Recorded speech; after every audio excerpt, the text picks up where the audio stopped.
welcome to episode 646 of Good Luck High Five. That's right. You're listening to a podcast that's for you if you play Magic the Gathering. Whether you headed on out to your local pre-release this past weekend, or maybe you're waiting for Final Fantasy to drop on Arena, we are here for you. I'm one of your hosts, Maria. I'm another one of your hosts, Megan. And joining us on this week's episode, we also have a third host Tyler. Oh, hello. Hi. Wow, Really Tyler. nice to be here. Welcome on in, Tyler. Thank you. You've been here before. People know you. Well, More or less. Some people do. More or less. Okay, yeah, I'll take that, actually. 'Cause Yeah. I feel like, does anyone really know anyone? Wow, it's a do good you not question. feel truly known by anybody? Oh, That's a great question. I'd have to ponder on that. I definitely have felt known in moments. I think there's a part of me that feels like the trying to know something is the same as trying to kill it, and therefore I don't in some ways want to be known. Like to be completely known, I think is the same Is as to be like held too tightly. yeah, or like dissected in some way. You know? Oh, interesting. Yeah. So I don't know if we want to go any deeper in that, but Tyler, the person Hey. who famously taught us some Jungian psychology when we were talking this about the show. Tarkir Dragonstorm storyline. oh man, I loved that because that I really. do it. I also loved that. Oh, well, thank This you. podcast is about many things. Magic But it's is one of mostly them. about Magic the but Gathering. Yeah, also primarily. Yeah. other things. Yeah. But Tyler, you came to the pre-release along with me this Yes, weekend. I did. Yeah. So we wanted to invite you on the show to talk about your experience Oh, and thank you. My experience playing the pre-release. Megan was gallivanting in Rhode I Island. was gallivanting hard. Is that did I choose the right verb for Yeah, you? I think gallivanting is a great Excellent. descriptor for what I was At up the to. Ocean State Improv Festival. Yes, I did some improv. I taught some improv. I watched a lot of Yeah. improv. Nice. I partied pretty hard. I ate a lot of ice cream, Oh, nice. which is what partying is. Yeah. In your When 30s. you're my age. It was a great weekend of improv all around because here in the Twin Cities, we also had the Twin Cities Improv Festival, which was Yeah. awesome. Yeah. Everyone go out and support your local improv wherever it is. Yes. It'll make you happy inside. Yeah. And go out and support your local protest. Oh, yes. True. Big as well. protests coming up this weekend, but a reminder that protest is something where you don't have to wait for like the one big one to come around. There's almost always groups or organizations in your city that are putting together smaller but equally meaningful protests. So if you feel like a big one's not for you, a small one could be. Some form of protest should be for you. It's that time of year. And I'll only add that if there's some part of you, or even if you just feel physically in danger being at a protest, there's lots of ways to support protests that don't even necessarily involve actually going to one. That's true. So I think, there's a room for everyone on that protest bandwagon. Speaking of protests, did you know that Pride started as a protest? Everybody, True. last week I said that we were going to bring you a very big gay month of Good Luck High Five, and I True. intend to stand by that promise. So we're going to kick off our show before we start talking about Final Fantasy and all that today Yep. with our gay question of the week, which is, who is your first gay celebrity crush? That's the question. And if you Yep. don't answer, panelists, you're fired. So Wow. I'm putting some stakes in the fire on this one. Stakes I don't in care the how fire? straight you are, you What answer does this that question. mean? Stakes in the fire. Yeah, are we the stakes, Stakes or in the fire. or putting the stakes in the What kind fire? of stake is it? Yeah, does putting stake in the fire Well make done. it larger? yeah. Like what is happening? Okay. Okay, here we go. Wow. You know what? Does the one that everyone- comes to mind for me Yeah. is Julia Stiles. Oh, oh, Julia wow. Like Stiles, yeah. 10 Things I Hate About You era Absolutely. Julia Stiles. The low riding pants Oh my Yeah. gosh. and the Shakespeare. Exactly. What more do you need? Yeah. Truly. That's a great answer. Thank you. I agree. All right, Megan's not fired. I'm not fired. Maria, your turn to not be fired. Okay, great. My answer is Jodie Foster, of course. Wow. In Contact. That was my first film that All right. I saw her in, and I still love her to this day. She's All so right. great. Yeah. Yep. Who's your okay. Tyler, you have to answer or else we're Yeah. gonna fire you. No, I understand that. Here, let me ask the parameters of this Tyler. question. Okay. Yeah. Is this the first person who I was like of the opposite or of the same sex who I was like, I think this person could be attractive, or does the person I find attractive have to themselves identify as gay? I don't think Julia Stiles is gay. Okay, great. Well, I didn't know the answer to that. So, I mean, I think I can't be. Yeah. I mean, you can't be sure. I can't be certain, and I don't know, but I don't think that yet she has told come people out that in she's that way. She hasn't All told right. me personally. Well, that answers Yeah. that question. So Thank there you. you go. But Jody No has told problem. me. I feel like the honest answer. A lot of people. Sorry, Tyler. No, it's all right. We're getting I in the feel middle like of you trying to not be fired. The honest answer probably is my God. Viggo Mortensen. Like I knew it. That's a great I answer. knew I think like there's like a Yeah. real. I mean, Everyone should have the this answer. sexuality that like pours off of that man is undeniable. It's undeniable. Certainly Absolutely. Lord of the Rings, but honestly, I think he was in a movie called Eastern Promises that he just. I mean, it's I'm that looking it that up. movie is not a fun time in many ways, and I'm not saying that. There's lots of awful things that happen in that movie, as I recall, anyway. But yeah, there's something about him that you just are like, Yeah, you can't deny it. oh I yeah, just Googled it. See, I mean, like him with his shirt off and he's got this like cross tattoo. I Yeah, think it's that's pretty good. exactly Yeah. what I was Pretty thinking of, good. honestly. So Absolutely. that's my answer. All right, Viggo great Mortensen. answer, All right. Tyler. You're Well, also not fired. Here's my thank you. follow-up. Who's your second gay crush? No. I hope we go like. because that's where I thought of mine immediately, okay. which is Sigourney Weaver. Oh, great Alien answer. era. Oh my gosh, that Sigourney is Weaver. also a great answer. My second answer is Rachel Maddow. Wow. See, I picked two lesbians because That's the gayest answer. I mean, that is a pretty very gay. gay answer. It's a really gay answer. Yeah. Oh gosh. Oh gosh, Second. sorry, Tyler. That's You're okay. That's on all the right. spot. Well, you can think about it all for right. the episode. if you Well, want. the first person that honestly popped in my mind was Daniel Day-Lewis. Oh yeah. Wow. So I don't That is a spicy take. less classic take. I feel Yeah, like, but that absolutely. Yeah. is kind of honest for me. Yeah, that's a good Yeah, answer. I love Good that. answer. I certainly was in love with. I mean, at this point in my life, I'm like, was it good that he was so into everything that he was doing when he was Oh, with like his playing method. these? and, Yeah, the myth. yeah. And I think the answer for me in this moment is maybe not. Yeah. Totally. It was nice from a distance, but I think if you had to be in his would be a life, You'd be little bit of really a, over it. yeah, a little bit of a nightmare. You'd be over it. But big time. but at the time, Yeah. I feel like I was like, wow, yeah, that's really I respect that, and Yeah. I'm attracted to it. I understand. love that. Yeah. Love yeah, that. love Absolutely. that for you. Hey, everybody. On this week's episode, like we said, we're going to be talking about our experience at the Final Fantasy pre-release and all the things that came along with it. It was sold out at our local game store. It was huge. Every single one of their pre-release events was sold out, which is very cool. Yeah. So a lot of interest in this Final Fantasy set. So we'll be doing that on the show and talking about what cards were good, what cards were bad, and what we think of the set overall, our first impressions. Let me tell you, one of my experiences, I didn't go to a pre-release because I was in Rhode Island, but one of my experiences in Rhode Island was that people love Final Fantasy. Yeah. So many people wanted to talk to me about the Final Fantasy set. Oh wow, Wow, that's really interesting. cool. Yeah. Magic players or non-Magic players. There are people who are playing Magic because it's Final Fantasy. Yep. And our friends, we have friends in a group called My Town.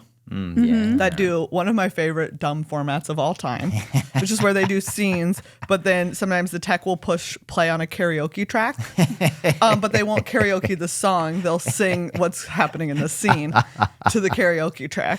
Excellent. Which is Great. how I heard a song all about Sephiroth to the tune of God Bless the USA. Okay, can That's you pretty Which I good. think, personally, for me, healed a lot of the trauma of post that 9/11 song. patriotism. Wow. Oh wow. Hearing them Wow. sing that, I was like, I now feel more okay with that era of my experience of America. Wow. Can you give That's us powerful. one? Do you remember the refrain? Like, I don't. I just because am it was, so curious. I just want you to imagine, yeah. And because we all like Sephiroth, Sephiroth. Wow. That's, I respect the choice to rhyme Sephiroth with Sephiroth. Yeah, exactly. I think it was, honestly, at that point, it was the last one, and it was a lot of just repetition of Yeah. That's Sephiroth fair. to the tune of the That's song. fair. Which I imagine was getting laughs, and Yes, it was very as we all funny. know, if Absolutely. it's getting laughs, It's working. It's It's working. working. Before we kick off the episode, let's say thank you to our patrons because You all make this show happen. Like it or not, it's your fault. Patreon.com/GLHF Magic is the place to go to become one of our new friends. We love all of our patrons. We really couldn't make this, Commander Arcade, or any of the additional content we do without them. So please consider supporting the people that make the things that you listen to. It helps them actually happen in the world. If it helps visualize for people what is happening, because I think I agree with you. Sometimes you can just hear this repetitive thing and say like, oh yeah. The way I think of it is Patreon is like a hand, and we are like the person who is like grasping that hand as they're like dangled over the Grand Canyon. And that Patreon hand is there just, like slowly, and sometimes the grip, slowly pulling us up, and sometimes the grip slips a little bit, but every new patron, it's like the grip just like tightens a tiny bit, like, so even though you're getting sweatier and sweatier because it's so hot out there in that desert Grand Canyon climate, still the grip strength is getting stronger and stronger, and that counteracts the sweat kind of like slowly lubricating your hand as it slides away. Help us not fall into the Grand Canyon. Great image there, Tyler. Yes, absolutely. Tighten our grip. Patreon.com/GLHF Magic. All right, we're going to talk about the Final Fantasy pre-release. Both Tyler and I attended at our local game store, Lodestone Coffee and Games in Minnetonka, Minnesota. A wonderful place to play if you're looking for somewhere to play in the local area. They're welcoming and accepting. There's like rainbow flags all over the store. It's just a great environment. There's a coffee shop. There's a bakery. The bathrooms are clean. It's wonderful, everybody. The bathrooms do be clean. The bathrooms be clean, and I even forgot a playmat, and they loaned me a playmat from their that's the kind of lost and service. found. And I almost forgot to give it back. I drove away and then had to go back because I put it in my backpack. Very nice. Yeah, so it was nice. One good turn deserves another. Exactly. Yeah, exactly. Tyler, what number pre-release was this for you? It was either 3 or 4, I believe. Yeah. I couldn't say for certain, but I want to say 4, but I'm not 100% sure. Yeah, so you're early in your pre-release I would life say that's as fair. a Magic player. Yeah. Megan's leaving the show, apparently. She just got up and walked away. Oh, we're checking the overhead camera. Yes, if you're watching this, if you're listening to this podcast, I'm done here. We're going to put pictures of our decks up there for you listeners, but you can also watch it on YouTube where you can see us. We've got the decks laid out in front of us. Right now, here's mine. It's a little red-white aggressive deck that I ended up building. It's not what I played with round 1. Round 1, I was playing blue-white life gain. That's right. Oh. It's an archetype. I had the card Excalibur 2, which is a weapon. Oh my God. An equipment. Yeah, I mean, it's both, I guess. That gets counters on it for every instance of life gain you have. And that's how big the creature is, +X once you equip it, which was kind of cool. And I had 2 copies of White Mage's Staff, which is a nice little job select equipment that makes you a 1/1 cleric and gives it +1/+1. And then whenever you attack, you gain 1 life. Yeah. So it was kind of like a little life gain sub-theme situation that I thought was okay, but I also thought was very easily torn asunder. Gotcha. So Tyler helped me rebuild this in round 2 to a red-white aggressive deck, which has a whole ton of 2-drops, let me tell you. I mean, for a sealed deck, a lot of 2-drops for sure. A lot of 2-drops. There's 8. We're smashing in with 2 copies of Prompto Argentum, which sounds like a sorcery, but is a creature. 2/2 with haste. That's someone's name. Yeah. It really is. Prompto. Good name. Prompto pup. And that's a Minnesota State Fair joke for people who are. There you go. First one's free. Like I mentioned, the White Mage's Staff, 2 of those, and 2 of Red Mage's Rapier, which is another equipment with Job Select, which makes a 1/1 hero token. It attaches automatically. It doesn't give any buffs on its own, but once you play a non-creature spell, it gives that creature +2/+0 until end of turn, which is sick. Yeah. And so a turn 2 play of Red Mage's Rapier into a turn 3 Red Mage's Rapier into some other kind of Job Select equipment is pretty brutal. Nice. And I killed people like that multiple times. My takeaway from playing with so much Job Select, and in fact playing against it, is that it is extremely good. That seems correct. Yeah. Yes. I mean, the fact that there's so many little 1/1 bodies just left around. It's a lot of cardboard that you get. I'm saying it is. I'm saying you get. You mean like physically the token? Exactly. That'd be a lot of cardboard. Yes. Yeah. A lot of card for card, as we like to say. A lot of card for card. And it allows you to block if you need to block something that's big. It allows you to reattach your other random equipment if your creatures die because you've got this 1/1 hanging out. I don't know. It just felt extremely strong when I was playing. So that was my takeaway for Job Select. I just thought it was really, really excellent. And then in the deck, we had some nice removal, which was kind of the reason I played white in White Auracite, which is an O-ring effect that also taps for mana, ? Love it. It does. Very good. Exclamation point. Slash of Light, which with a lot of 2-drops hanging around, deals damage to their creature based on the number of creatures and equipment you control. So that could do a lot. Seems Especially, great. and it's, as you said, as you didn't say, but Job Select, another place where it's really good is, that's 2. It creates 2. Yeah, That's 2. 2 Right, you're right. added to that card. It added one card. creature and one equipment. It really did. I opened a copy of one of the cool special guest cards in this set. This one I opened was Kenrith, the Return King. I was gonna say none other than Kenrith. Yeah, none other than cool. Kenrith. And all you got to do is just tell somebody casually offhand that you have Kenrith in your deck, just to put the fear of God into them for the entire game. It's a psychological effect as much as it is a gameplay one. I agree. And Kenrith also helped with my little life gain synergies. Yeah. And then at the top end, we have Gilgamesh, Master at Arms, which is a disgusting card. That's a 6-mana 6/6. And when he enters play, you look at the top 6 cards of your library, and then you can put any number of equipment cards from among them onto the battlefield and attach one to him for free.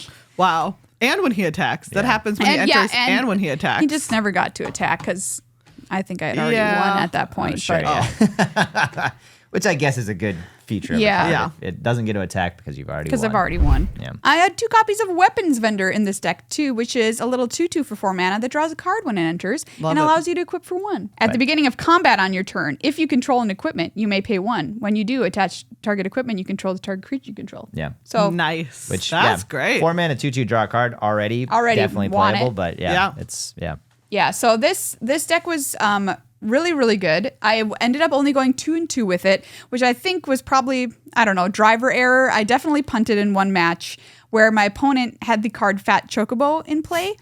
Summon Fat Chocobo, so it's a saga. And it makes a Fat Chocobo. It makes really a 2/2 on chapter 1. It makes a Chocobo and a Fat Chocobo. And then itself is a 4/4. Yeah. And I totally forgot that saga was also a 4/4 because it had made the creature. I was like, there it is, being a saga. And I attacked into it and it was very silly and probably that lost me the game. But sorry. The last round was my other beat, and my opponent had what I assumed was a standard constructed Chocobo deck. It was incredible. 6 random packs. Seriously, It was like the 0/1 Choco that gets +1/+1 counters when you landfall, and it was the 3/2 Choco, which is just the one that doubles the landfall triggers, and then another Choco on turn 3. I was like, get out. But of course, all of my opponents were lovely, wonderful human beings, as they always are at Lodestone. So I had a great time. I also want to mention the Summon Chocomog that's in my deck, which is a 3/3 saga that has 4 chapters, all of which are Stampede. Other creatures you control get +1/+0 until end of turn. I was curious how it would feel to play with this and then throw my creature away. Felt fine. All right.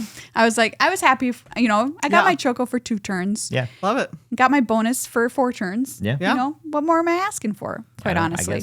I guess nothing. What more are you asking for? So it was a great time with this deck. Very simple and straightforward game plan, and executed correctly twice. Well, more than twice. I mean, you won 2 matches. You know Sure. what I mean? Yes, that's true. More games. Yeah. That's true. Yeah. I did win other games in those ones that I come on lost. now. Okay, I got There you go. one game off of them. But yeah, it was very fun. All the cards seemed interesting. I was kind of worried it would feel too core set adjacent, because this is kind of the spot where Wizards has put their simpler sets in the summer.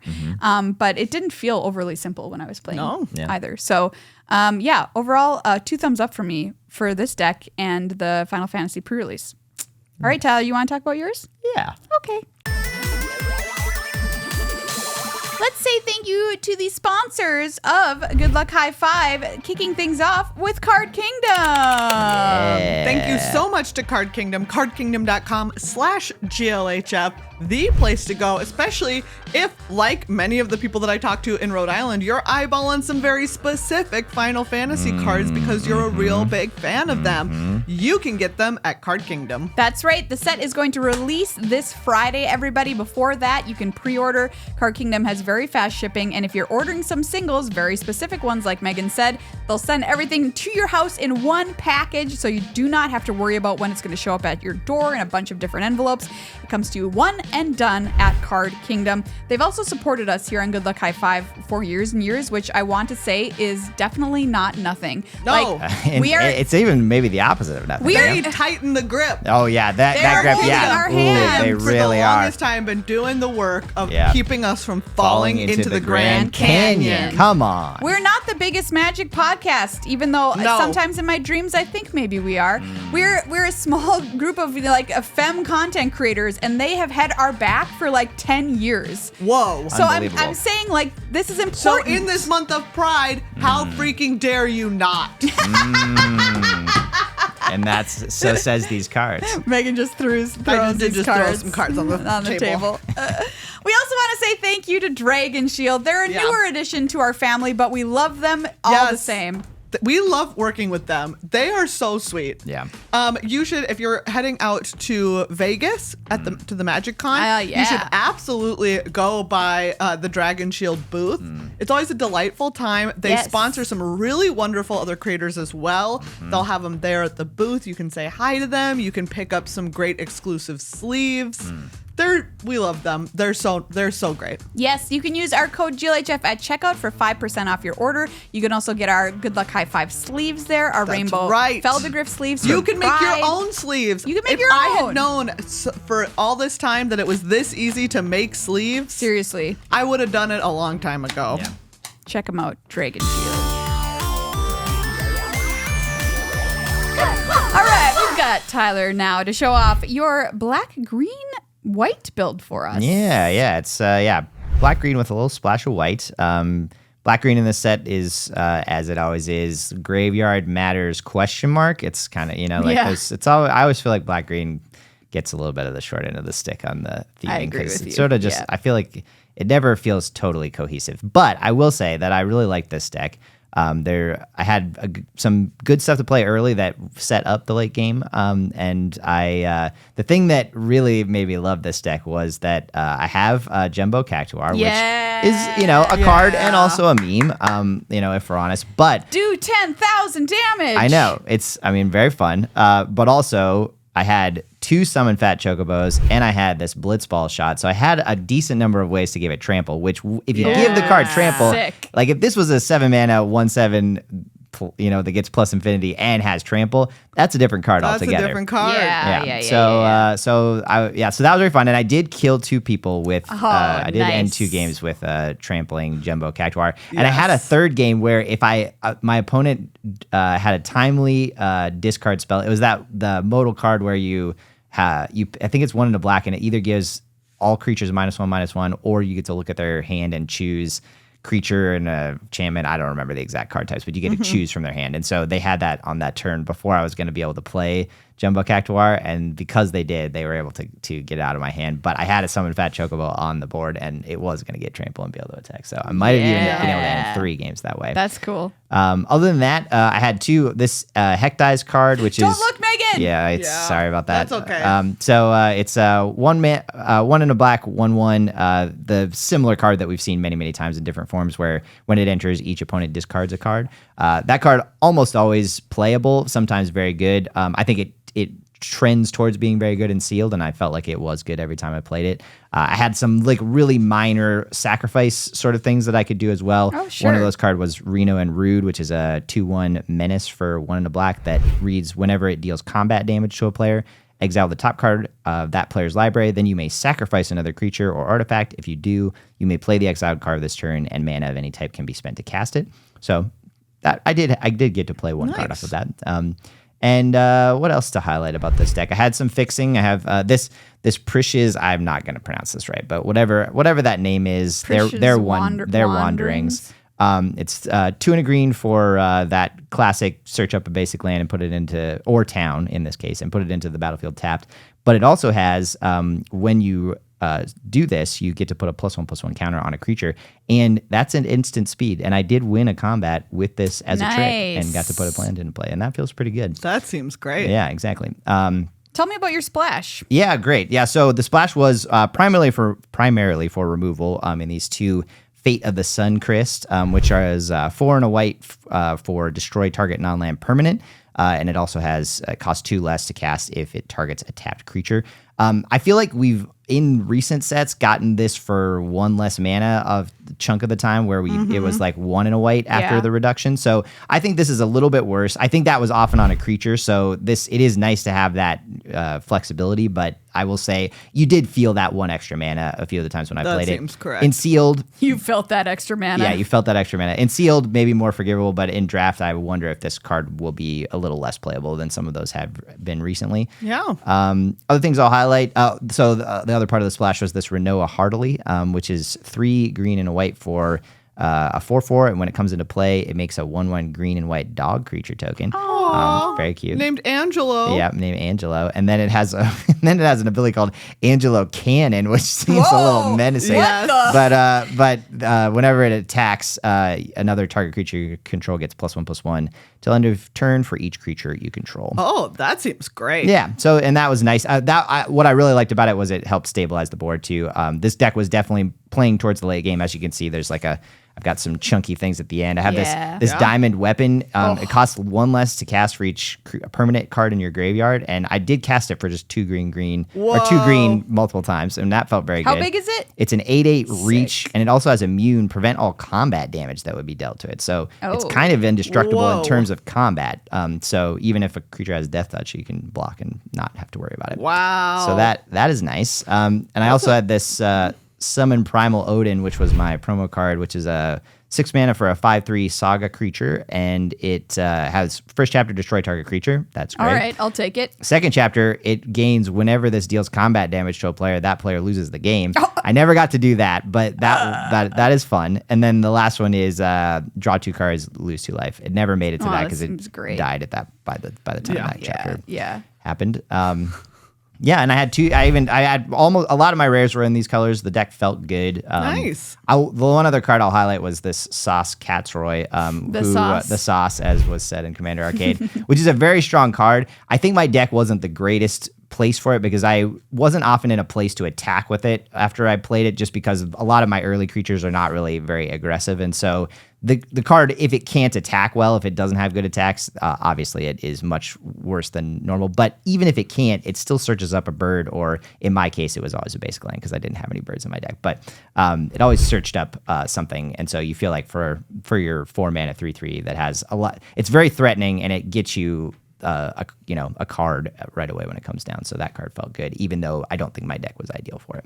Heck yeah. The sauce, man. The sauce. Yeah. Well, your deck looks sweet. How was your experience playing this set? Great question. I feel before the round even started, the person running the turn, one of the people that from Lodestone who was kind of running things was like, hey, there'll probably be a lot of new players here, be prepared for just, be friendly and be inviting. And if something happens and they just didn't know, maybe consider letting them go back and redo it if they just didn't understand what was going to happen. But I will say the people I played, I had probably the highest quality in terms of decks and opponents that I've ever had in the pre-releases I've been to. And the second person I won my first round, and the second round I played a person with a black-white deck, and they had a lot of equipment and some sacrifice stuff. They had the 3 mana 3/3 mythic that when it comes to play, you can sacrifice a creature and you draw a card, and then it also has whenever a creature dies, you gain 1 life and your opponent loses 1 life. That card was very good. They just had a very synergistic deck. And they also had SRAM. I can't remember. I didn't know SRAM was on the bonus sheet. Same. But I think it's called like Furion Swordmaster or something. God. And that card legitimately, excellent in this set because of I all can of imagine. the So much job equipment. select. Yeah. Yeah. And they So drew much like equipment. 5 cards off of it. It came down on turn 2 and they drew like 5 cards and that pretty much ended that game. That's SRAM doing him job. Doing him job for sure. So yeah, look out for that card, especially if you see it in draft early. Like you can definitely build a deck windmill around that. that. Yeah, it's very good. So so that was my second round. Third round, I went to turns, and it was a straight up one tie for each of us won 1 game. So that was just a tie. Wow. And it was a good deck. That was a white blue artifact deck they had 2 of that 1 blue and a white 2/1 that gets +1/+1 counter for each artifact that comes into play, and it also, when it attacks, taps down a creature. It was very good. There were multiple times when I had That a big card creature sounds like good. Diamond Weapon in the way, which would have really stabilized my board, but it didn't matter because they had that card. Sounds and, great. Yeah, and it grew quite well in their deck, and so that was a close match. And then my 4th match I did win, but yeah, that person had a really nice deck too. And even the first round, the person I played, they had both. I can't remember the 4-mana 3/3 that makes a 2/2 knight, and it gives all knights flying on your turn. It can transform into this crazy saga that's nasty. I think it's the best card in the set. They had that, and they also had they never got to play it, but they showed me that they had the Saga Knights of the Round. That 8 mana that was on Commander Knights. Arcade that Nels had. Yeah, those That'll are get 2 ya. very good cards. So I was lucky in some ways to win that round, I think. So I felt like it was the games were very close a couple of the rounds though, so that was really fun. The second and third round, those games were they all kind of came down to the wire. So it was I had a really good time playing. And Tyler, you are an excellent drafter. Oh, well, thank you. That's very kind of you to say. And very true of me to say. Yeah. I was just wondering, like, after playing this pre-release, what are you kind of looking forward to doing in draft once this hits Arena this week? Yeah, in recent sets, I feel like red white has been like a nice place if you're like, what is good, maybe default to that, because I think that has often been very good in recent sets, and I feel like that's the case again here. Yeah. I think the red white has some cards that just seems very consistent. White especially, I think at common and uncommon seems very strong to me. So I'm interested to see how it plays out, but I feel like in early moments I will be leaning in that direction, especially because I think oftentimes in the early drafts, especially on Arena, you're going to get more of the synergistic. You're going to be able to put together a way more synergistic deck because people are kind of playing around, or they're maybe not sure which cards they want to draft yet. And so it's more of those, if your colors are open, more of those, really synergistic cards are going to come your way. So I feel like you're going to be able to build a more powerful version of some of the decks than you will later on in the format, perhaps. And so that's one of the fun things about the early stuff. At least I feel that way. Very exciting. Yes. And if you want more insights from stuff that happened at our pre-release and you're a member of our Patreon, you can hit up our Discord because Judge Rob and Eric were talking about all their cool stuff they did. Yeah. The nonsense that happened to them at the pre-release. We'd love to know the nonsense that happened to you. I know Judge Rob had like a Legends themed deck, and I didn't get a chance to talk to him afterwards. It's the most but Rob thing yeah, ever. it really was. Very Judge Rob coded thing of him to do. Even more Judge Rob was that I can't remember if it was the second or the third round. He was the last one playing, and it was primarily because he was playing with someone who was brand new to the game. And as anyone who knows Rob knows, he likes to win games of Magic, but even better if he can just explain what Magic is to someone and play the game at the same time. I'm saying like that's like best case scenario. Yeah. And from what I saw, he was doing just a really lovely job of playing with this person who was brand new to the game and probably giving them some really nice insight into it. And so I really appreciated that energy that he was bringing to the table. Yeah, I love that. Oh, wow. Wonderful. Let us know what happened, everybody. Yeah. Can't wait to play some more of this set. Yeah, same. Well, friends, that's this episode of Good Luck High Five. Thank you so much for hanging out. Thank you to Tyler for coming on. You're so welcome. Giving us your experiences. Yes. Telling us, reminding us that Viggo Mortensen. Yeah, he's here. We just need to. He's around. We just got to think about him every so often, Oh, yeah. He's I highly around recommend and it. He looks good He doing looks it. good. Yeah. We want to say thank you again to Card Kingdom, to Dragon Shield, to all of our patrons on patreon.com/GLHF Magic. Get a pun based on your name if you become a new patron before our next episode at the $5 a month level or higher, or a custom outfit insult. Your choice. Yeah. Also, if you send us a note on Discord being like, actually, I would like Megan to insult this outfit. I was going to tell you both today. Look, I'm rehabilitating myself. Both of your outfits Both of your outfits look great. Oh, that thank being you. said, I would love to be dragged back into my vice-ridden ways by you asking me to insult your outfit as a patron. We also have 2 Final Fantasy Commander arcades up for everybody at youtube.com/@GLHF Commander. We have the pre-con episode and also a custom builds episode, which is very cool. Yeah. And we have an additional video for you this week. The content just never stops coming on Good Luck High Five's channel, where we recorded Megan and I playing the starter kit decks that you can buy. So if you were like, oh, is this a good present to get for somebody who's into Final Fantasy, just starting Magic, you can watch us play those and make the decision for yourself. We're also giving them away. So a lot of giveaways, a lot of great content from us in Final Fantasy. So thanks for also having our backs, listeners, every single week. We love you. Bye. Thank you. Good luck.